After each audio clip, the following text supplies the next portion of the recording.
सैनिक जो आए हैं, उत्तराखंड राज्य आंदोलनकारी आए हैं, मेरे वरिष्ठ जन आए हैं, आप सभी को इस मंच के माध्यम से मेरा कोटि कोटि प्रणाम वंदन और आप सभी को हार्दिक स्वागत और अभिनंदन।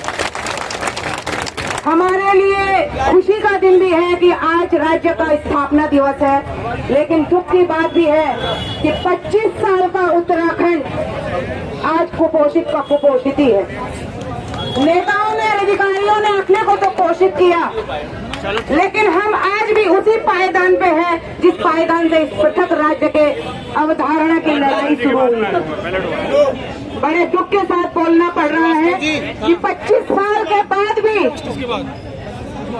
किस अवधारणा को लेकर हमने उत्तराखंड बनाया था, किस लिए हमने उत्तराखंड बनाया था, किस लिए यहाँ पे इतनी शहादतें हुई थी, क्यों हमारी हजारों की संख्या में मातृ शक्तियाँ सड़कों पे उतरी थी, गांव-गांव गली से लेकर चप्पे चप्पे तक एक बड़ा आंदोलन हुआ था कि एक छोटा सा राज्य उत्तराखंड बनेगा जो समृद्ध होगा, खुशहाल होगा, हमारे बच्चों को रोजगार मिलेगा।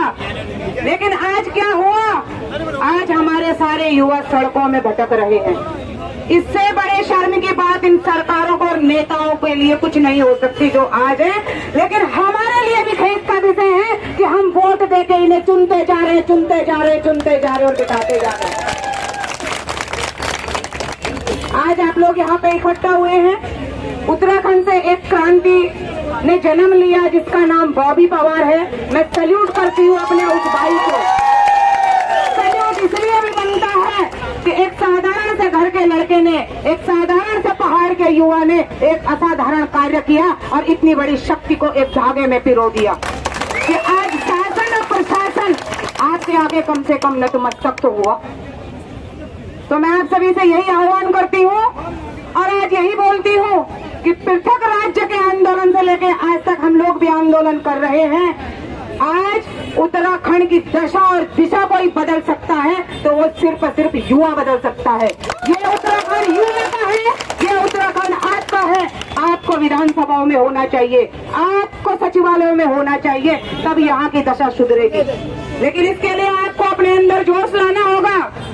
मैं तो आज आह्वान करती हूँ समस्त मातृ शक्ति से, हम सबके बच्चे बेरोजगार हैं, सबकी माताओं को और बहनों को भी सड़क पे उतरना चाहिए अपने बच्चों के लिए। बंद कर दो इन नेताओं की रैलियों में जाना, बंद कर दो ये नेता भीड़ का हिस्सा आपको जहाँ बनाते हैं। आज हमारी प्राथमिकता यही है कि हमारा हर बच्चा बेरोजगार है, हर बच्चा फ्रस्ट्रेशन में है, हर बच्चा सुसाइड कर रहा है, हर बच्चा आत्महत्या कर रहा है। माँ बाप कर्जा ले लेके बच्चों को पढ़ा रहे हैं और उनके परीक्षा का परिणाम क्या है, इन चीजों पे हमें मनन करना होगा, न कि उनकी भीड़ का हिस्सा बनना होगा। आपके साथ कंधे से कंधा मिला के हर माँ को सड़क पे उतरना होगा। मत बनो कठपुतलियां इनकी, क्या दिया इन्होंने हमें और ये क्या हमारे साथ कर रहे हैं। तो आप सभी लोग एक होकर अपनी लड़ाई लड़े। हमारी शुभकामनाएं आपके साथ हैं, हम आपके साथ हैं, क्योंकि आपका भविष्य अंधकार में है, ये तय है। और नेता नहीं चाहते कि आपका भविष्य बने। अगर आपका भविष्य बनेगा तो इनके लिए गर्री और झंडे और डंडे कौन उठाएगा। इनके बच्चे तो पढ़ रहे हैं, इनके बच्चे विदेशों में पढ़ रहे हैं, इनके बच्चे नालायक भी होंगे तो कल उन्हें टिकट मिलेगा, वो बैठ जाएंगे विधानसभाओं में, और हमारे बच्चे इनके लिए झंडे डंडे और दरिया बिछाते रहेंगे। यही ये नेता चाहते हैं। तो सभी एक हो जाएं। सरकारें बात करती है महिला सशक्तिकरण की, सरकार बात करती है बेटियों को पढ़ाने की, सशक्त बनाने की। ये है हमारी बेटियां, सड़कों में हमारी बेटियां बैठी हैं। मैं निवेदन करती हूँ अपनी मीडिया से भी, दिखाएं ये हमारी उत्तराखंड की बेटियां जिन्हें सशक्त इन सरकारों ने कर दिया। कितना सशक्त इन्होंने किया है। आप हाथ उठाइए, आप सशक्त होते तो आप सड़कों पे रहते, आप कुर्सियों में बैठे होते। आप जैसे शिक्षित और समझदार क्रांतिकारी जिस दिन वहाँ कुर्सियों में बैठे सचिवालयों में गए या सत्ता के गलियारों में गए, तो उन्हें पता है आप तो उन्हें खदेड़ खदेड़ के वैसे ही भगा दोगे। तो अपने जज्बे को बरकरार रखिए। ये नहीं कि हमने एक दिन की रैली करी, एक दिन का हल्ला किया, हम शांत हो जाए। जब तक उबाल खून में नहीं रहेगा तब तक जीत नहीं होगी। भगत सिंह तो हमें बनना ही पड़ेगा, क्योंकि बिना क्रांति के कुछ नहीं मिलने वाला, कुछ भी नहीं मिलने वाला। और जिस राज्य में इस तरह की तानाशाही हो, इस तरह का जोर जुल्म हो, वहाँ के लिए तो आपको भगत सिंह बनना ही पड़ेगा। और आप सबसे पहाड़ी से हो और पहाड़ी तो भी अपना आप मजबूत रहना। अगर आप लड़की ये पृथक राज्य उत्तराखंड की नींव रख सकता है, ये उत्तराखंड का मान सकता है, ये उत्तराखंड का बलिदान ले सकता है, तो आप पूरा पूर्वजों की संतान छवा, आप अपना अधिकार का वास्ता यूं तक खदेड़ सकता हुआ।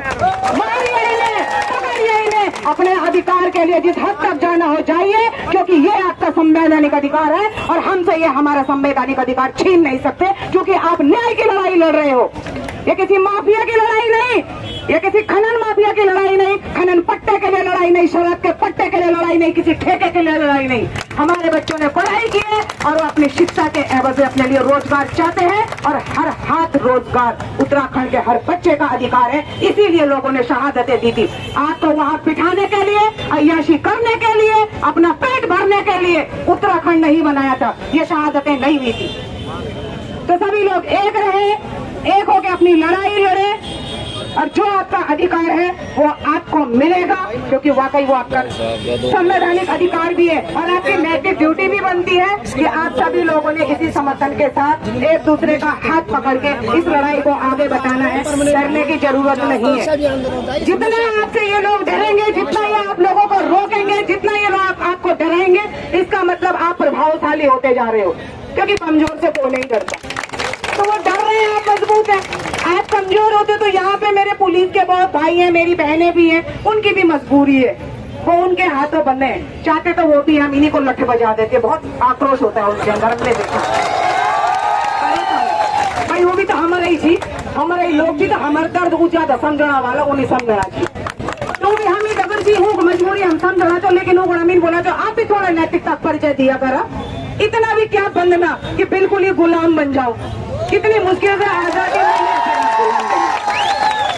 तो अपने जोश को बरकरार रखिए। एक बार पुनः आप सभी को हार्दिक शुभकामनाएं मैं यहाँ से देती हूँ। आपकी बहन पूनम कैंतुर और आपके उज्जवल भविष्य की कामना करती हूँ, लेकिन उज्जवल भविष्य तभी होगा जब आपको पूरी तरह से दाएं फाड़ करनी होगी।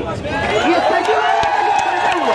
सचिवालय का प्रकरण हुआ, मैं तो उसका समर्थन करके, मुझे पता है आधे से ज्यादा वहाँ भ्रष्ट है, तो वहाँ पे रोज नहीं हर तीसरे दिन ऐसा प्रकरण होने चाहिए। अभी तो शायद उन्होंने झूठे सारे आरोप लगाए, ऐसे प्रकरण जब होने लग जाएंगे तब जाके वो सुधरेंगे, ऐसा नहीं सुधरने वाले। तो यहाँ पे जितनी भी बहनें हमारी हैं, आप सभी को भी शुभकामनाएं। बहुत अच्छा लगा, आप लड़िए, अपने अधिकार के लिए लड़िए। और जितने लोग यहाँ पे आए उनका भी तहे दिल से मैं शुक्रिया अदा करती हूँ, धन्यवाद अदा करती हूँ कि आप अपने बच्चों को, अपने भाइयों का ऐसे ही हौसला अफजाई करते रहे। और जितने भी क्रांतिकारी है, मैं देखती रहती हूँ सोशल मीडिया पे, आप सब भी बधाई के पात्र हैं। वो कहते हैं ना कि पीर पर्वत से पिघलनी चाहिए, आज हिमालय से कोई गंगा निकलनी चाहिए, मेरे दिल में न सही तेरे दिल में सही, कहीं तो वो आग निकलनी चाहिए। धन्यवाद। जय भारत, जय उत्तराखंड। बहुत बहुत धन्यवाद दीदी आपका। अब